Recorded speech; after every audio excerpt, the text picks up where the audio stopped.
So, there was this one night, honestly, it seemed totally normal at the time. But the very next day, my phone blew up like someone had pressed the chaos button. I mean, I woke up to like 50 missed calls, a couple hundred unread messages, and notifications flooding in from every corner of the internet. And all of it was about Jake, my best friend. Now, Jake's face. His actual, real life face had somehow become the star of every meme page. I'm not talking a small what the heck kind of thing either. His face was everywhere.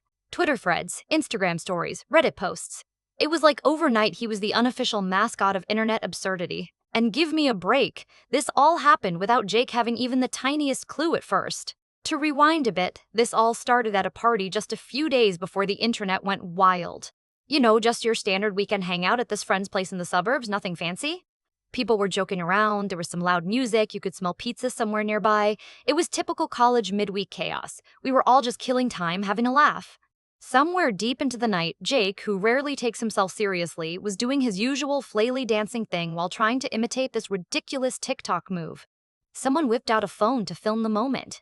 The lighting was bad, Jake's hair was all over the place, and right in the middle of his goofy grin, his eyes went this weird cross-eyed squint that, honestly, had me cracking up for like 5 minutes straight. No one thought much of it then.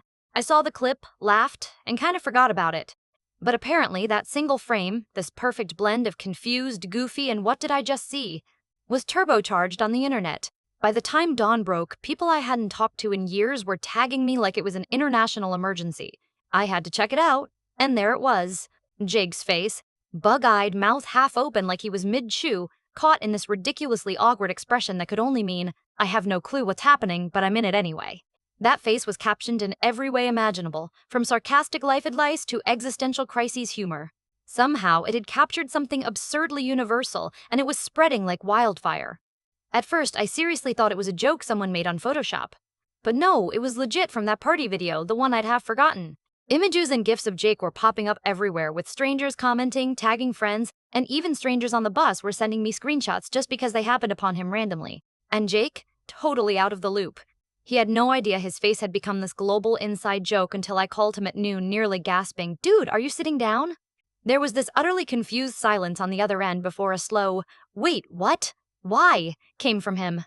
That moment, I swear, was so bizarre that it felt like everything around us slowed down.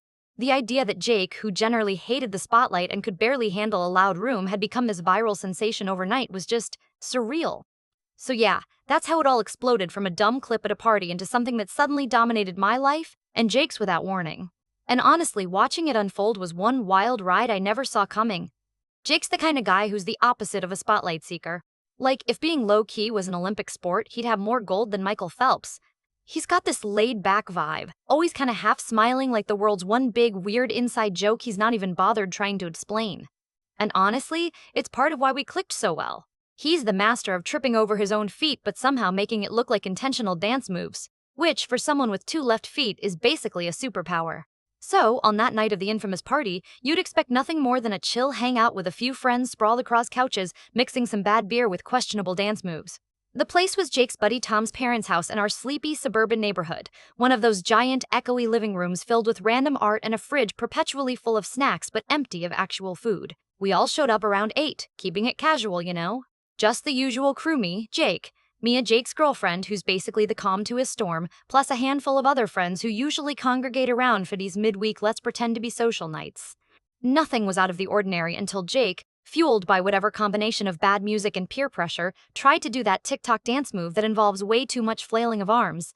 Now, Jake's no dancer. If anything, he resembles an octopus having a mild panic attack. So when someone pulled out a phone to film, it was funny, but nobody thought it was special. The lighting? Terrible. Jake's hair was this chaotic halo because he'd been running his hands through it all night.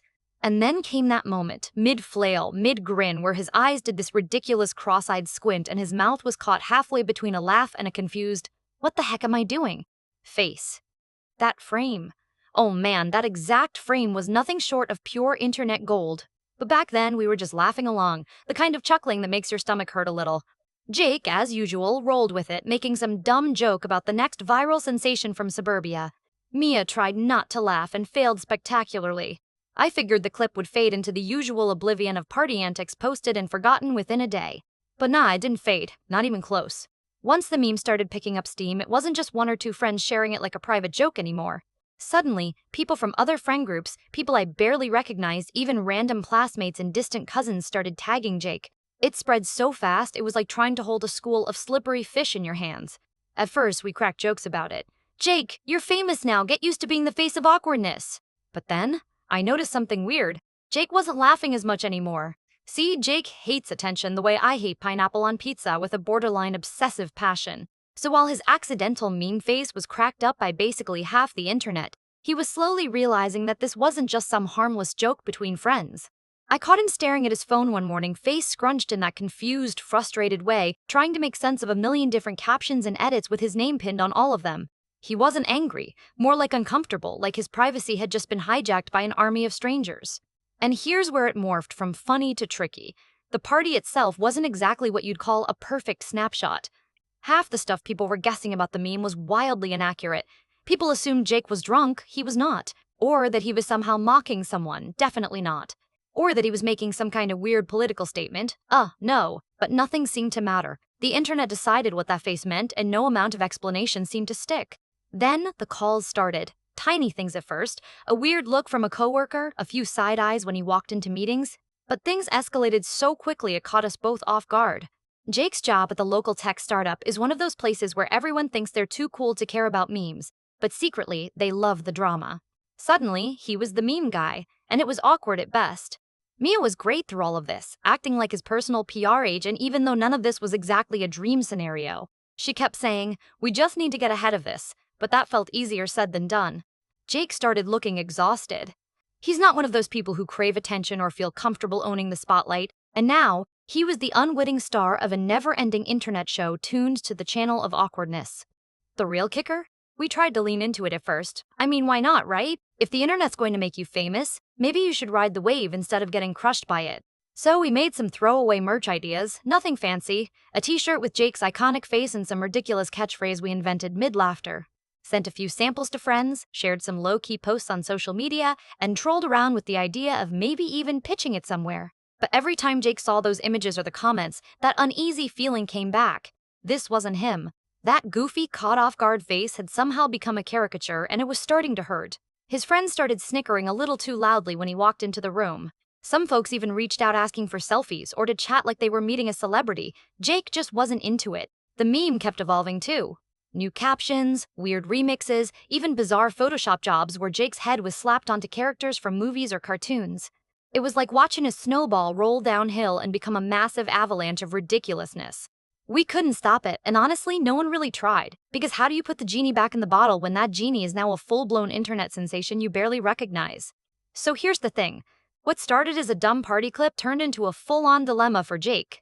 His face, which was always just part of his goofy charm, was now this thing online that people seemed to know better than his real self. The night started to feel like some strange tipping point where normal life met this bizarre internet culture tornado, and there was no clear way to separate one from the other. And in the middle of all this, Jake, caught with his cross-eyed squint and an accidental smile, was just trying to figure out how not to completely lose his mind. You could tell Jake was riding this weird roller coaster of emotions.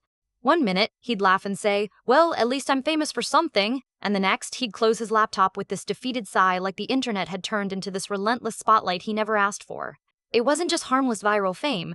There was this creeping feeling that his everyday life was getting hijacked by people's versions of him, versions he didn't even recognize. Work, for example, became a minefield.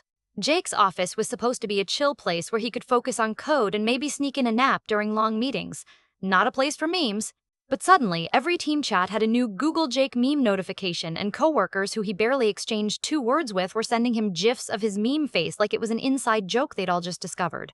One day, he even found a sticky note on his keyboard with his own meme slapped onto it, accompanied by the phrase, "Master of Confusion," which he considered equal parts hilarious and soul-crushing. Mia handled it like a pro, though. She became this fierce defender, brushing off weird sideways glances and gently reminding Jake that people were just trying to have fun, even if it was at his expense. But the strain was obvious. The guy who once joked about dodging attention like it's a bullet was now being recognized in grocery stores, with strangers asking for photos or doing mock impressions of his infamous face. Jake would smile politely, which was impressive on its own because I've never seen him perform under pressure like that. Still, after these little encounters, he'd come home drained, like the energy vampires in meme form had just sucked the joy out of him. One of the more bizarre moments was when his own family got wind of it. His grandma called him with a mix of pride and confusion, asking if maybe he was starting a new career in comedy. His little sister sent him a Snapchat with the caption, "OMG, you're internet famous now," followed by a facepalm emoji. Jake laughed and texted her, "Yeah, about that, not exactly the plan." But even the family was caught up in the meme madness, sharing it like this was the latest family heirloom rather than some accidental snapshot. Trying to get a grip on it all, we decided to get creative because if you can't beat the meme monster, maybe you can harness it, right? We brainstormed some dumb ideas, a low-res animated GIF of Jake blinking exaggeratedly, a parody, how to make the perfect meme face tutorial narrated by me, and some snarky Q&A videos where Jake tried to address the strangest comments and theories about that night. It was fun to start with, throwing jokes back at the internet like a digital dodgeball game. Except, it wasn't always fun. At times, Jake would freeze mid-sentence during filming, his eyes darting off like he was trying to escape the whole thing. Watching our goofiest moments turn viral felt like staring at a funhouse mirror reflecting a version of Jake that was funny but also painfully distorted. Sometimes I could almost see him wanting to disappear behind the camera, hiding from the guy that everyone online had plastered everywhere. And then came the twist nobody saw coming. Out of the blue, a local comedy club reached out to Jake. Yeah, the very meme face Jake. They wanted him to perform in this meme night event, promising the crowd he'd be the star attraction. At first, Jake thought it was a prank. The idea of standing up on stage, owning that awkward face in front of a real audience, was about as appealing as getting a root canal. But after a bit of encouragement, and mostly because Mia pushed him, he agreed. That weekend, watching him step up under those neon lights was one of the strangest and proudest moments I've had as a friend. Jake didn't exactly transform into a stand-up legend, but he owned that stage with a mix of self-deprecating humor and a surprising amount of confidence. He even threw in a few impressions of himself mid-meme, making the audience laugh with that same goofy charm that first got him noticed. Only now, he was in control. Still, after the applause faded, Jake admitted he wasn't ready to embrace the spotlight full-time. The meme was a wild ride, sure, but it was also a reminder of just how unexpectedly messy internet fame can get. It had opened doors, sure, but there was no manual for this kind of accidental celebrity, especially for someone like Jake who never asked for any of it. As for me, I just tried to be there, juggling the role of friend, cheerleader, and occasional internet bodyguard, trying to make sense of how one goofy moment turned life upside down in ways we never imagined. And honestly, it left us both wondering what part of this whole chaos felt more real, the meme or Jake himself. So, after that comedy club night, something shifted. It wasn't like Jake suddenly woke up and declared a love for viral fame. No way. But there was this quiet acceptance in him, like realizing he'd spent way too much energy fighting a tide he couldn't catch anyway. Instead of dreading the meme, he started treating it more like a weird chapter in his life book, something to laugh about, maybe even a little proud of. I remember one lazy Sunday afternoon a couple weeks later. We were sitting on my porch sharing a beer, just talking about how nuts everything had been. Jake pointed to his phone where the meme still popped up here and there on different pages. "Do you think it'll ever just die?" he asked, squinting at the screen like it was some stubborn bug in the system. I shrugged. Memes are like bad leftovers. Sometimes you throw them out, but a few just hang around forever. He laughed. Guess I'm one of those leftovers now. But here's the funny part. After the initial storm, the meme did start to fade. It wasn't suddenly gone, but the avalanche slowed to a manageable trickle. People stopped tagging Jake as compulsively. The weird fan messages tapered off. Even at work, the sticky notes disappeared, and coworkers returned to normal conversations. Life, for the most part, tried to reclaim its old rhythm. Jake went back to coding projects, Mia returned to her art shows, and the rest of us stopped joking about Jake's 15 minutes. Yet I noticed that through this circus of internet attention, our friendship had somehow grown stronger. We'd been through this ridiculous roller coaster together, and it added this shared story neither of us could replicate or forget. More than that, it changed how we viewed the internet's crazy power. It can make or break people overnight, turning moments into legends or nightmares. But it's also painfully human in the way it mercilessly twists reality and identity. Jake's face was everywhere, but it wasn't really him, just a snapshot, a fleeting image spun into 1,000 meanings by strangers. I think Jake finally understood that distinction. The meme wasn't him, just a strange reflection. And in a way, having that sharp edge made the real Jake goofy, clumsy, quiet feel even more real by contrast. Every now and then, I catch Jake smirking when someone mentions the meme, or he'll pause before rolling his eyes when a random person quotes one of the viral captions. He's still awkward about the attention, but less burdened by it. It's almost like he's got this secret superpower now, the ability to laugh at himself in ways not everyone can manage. Of course, I still wonder if those 15 minutes ever truly ended or if Jake's meme face is lurking out there, just waiting for the next moment to spring back into viral life. Maybe it's waiting for another party, another bad TikTok dance. Knowing Jake, it's entirely possible. But for now, the guy who accidentally became the internet's favorite confused dancing octopus is back to being Jake, the same best friend I've always known. Awkwardness intact, humility unshaken, and with an epic story that no one online can really own but him. And honestly, that feels like the best ending of all.